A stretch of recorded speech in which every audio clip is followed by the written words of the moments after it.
คลายชีพได้ប្រពន្ធយើងឆ្លងកាត់អ្វីខ្លាំងអូនមានចាំទេ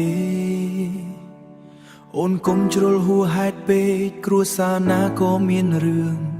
ចានក្នុងរាវរមែងតែប៉ាំងរឿងឆ្លងរឿងប្រកែកបងតែងឲ្យអូនឈ្នះរឿងក្នុងគ្រួសារយើងឆ្លោះតួគ្នាគ្មានចំណេញអ្វីឡើ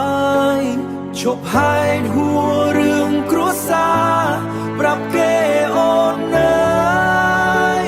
ឲ្យគេដឹងច្រើនមាត់មួយទៅមួយបងតែចំលោះដូចអូនឃើញស្រាប់គ្មានអ្វីចំណេញទេអូនរះសងគ្រួសារ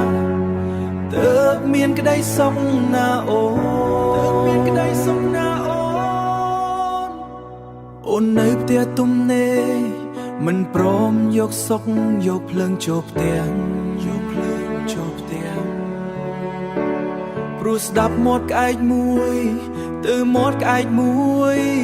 គ្មានអ្នកចង់ឃើញយើងល្អជាងគេទេអូនកុំឆោតល្ងងអូនកុំឆោតល្ងងត្រជាសលំក្នុងមโนបំគេជប់ហែកហួររឿងគ្រួសារប្រាប់គេអូនឲ្យគេដឹងច្រើនមាត់មួយទៅមួយបងតែចំលោះដូចអូនឃើញស្រាប់គ្មានអ្វីចំណេញទេអូន